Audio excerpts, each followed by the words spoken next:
Olá! Hoje a gente vai fazer uma viagem fascinante, direto para o centro de comando do nosso corpo, o sistema nervoso central. Vamos juntos desvendar como é que certas substâncias químicas conseguem interagir com essa rede que é assim incrivelmente complexa, para alterar desde uma dor de cabeça simples até os nossos sentimentos mais profundos. E a grande questão que guia toda essa nossa análise é essa aí. Como é que pode, né? Como um simples comprimido ou uma injeção tem o poder de mudar o que a gente sente, o que a gente pensa? Parece até ficção científica, mas não é. É a mais pura realidade da farmacologia. E para a gente entender essa resposta, primeiro a gente precisa dar uma olhada no palco onde tudo isso acontece. Muito bem, então vamos começar pelo começo, o nosso centro de comando. Para entender como os remédios funcionam, primeiro a gente precisa ter uma noção do tamanho e da complexidade do sistema que eles estão tentando influenciar. Pensa no sistema nervoso central, o SNC, como se fosse o grande diretor de uma orquestra, a orquestra do nosso corpo. Ele não só gerencia as tarefas mais complexas, tipo os nossos pensamentos, nossas emoções, mas também cuida de tudo aquilo que é automático, sabe? Aquilo que nos mantém vivos, como a respiração, os batimentos do coração. É, de fato, uma máquina de regulação total. Agora, vamos mergulhar no segredo da comunicação dentro desse centro de comando. A chave para conseguir influenciar o cérebro está em entender a língua que ele fala.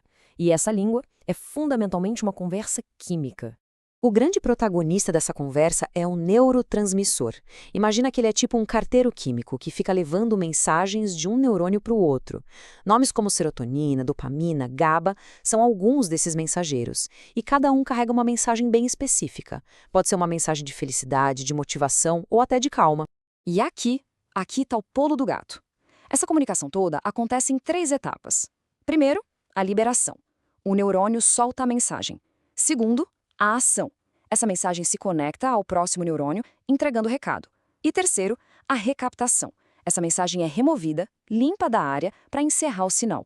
A maioria dos remédios age exatamente aqui, interferindo em uma dessas fases. Alguns, por exemplo, bloqueiam essa limpeza, fazendo com que a mensagem de bem-estar da serotonina dure mais tempo. É como se alguém aumentasse o volume daquela comunicação específica. Com esse mecanismo em mente, vamos dar uma olhada na primeira grande aplicação disso tudo: o controle de 2 das nossas experiências mais básicas, que são a dor e a consciência. Essa diferença aqui é fundamental. Pensa nos analgésicos como se fossem editores de dor. Eles diminuem a sensação, mas a gente continua consciente. Já os anestésicos, eles são mais drásticos. Eles bloqueiam a sensação por completo e podem até levar à inconsciência, como acontece numa anestesia geral. E mesmo entre os analgésicos, as estratégias são bem diferentes. Os não opioides, tipo o ibuprofeno, geralmente vão agir lá na fonte da dor, no local da inflamação. Agora, os opioides, como a morfina, eles vão direto no centro de comando. Eles agem no cérebro para mudar a nossa percepção da dor. É uma abordagem bem mais poderosa, claro, mas que também traz aquele risco altíssimo de dependência que a gente já conhece. Vamos avançar agora para outra área simplesmente fascinante: os fármacos que modulam o nosso mundo interior, sabe? Nossos pensamentos, nossas emoções. A precisão da farmacologia moderna é impressionante. Cada classe de psicofármaco tem um alvo bem específico. Os antidepressivos, por exemplo, focam em aumentar a serotonina, o famoso mensageiro do bem-estar. Já os antipsicóticos, eles atuam na dopamina, para ajudar a organizar os pensamentos. E os ansiolíticos, eles dão uma força para o GABA, que é aquele neurotransmissor que naturalmente já acalma o cérebro. E numa linha muito parecida, a gente tem os sedativos. Eles também costumam atuar no sistema GABA, mas o objetivo principal deles é diminuir a atividade cerebral a ponto de induzir relaxamento ou mesmo o sono.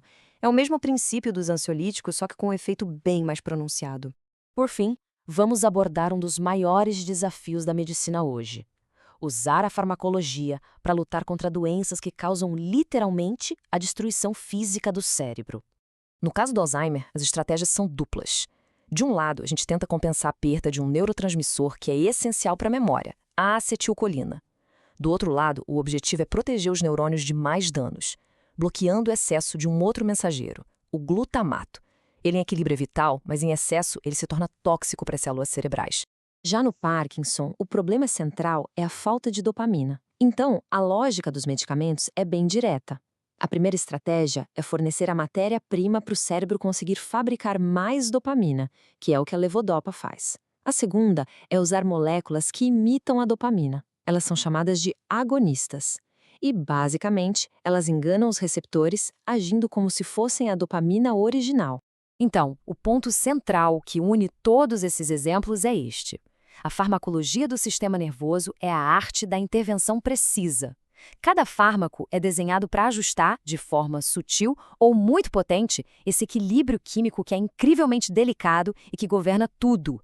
Tudo que a gente faz, sente e é. Isso tudo nos deixa com uma reflexão final, né? Conforme a gente desenvolve ferramentas cada vez mais poderosas para ajustar a química do nosso cérebro, surge uma pergunta fundamental: qual é e qual deveria ser o limite para modular a mente humana? É uma questão que vai muito além da farmácia, entrando de cabeça no campo da ética e da filosofia.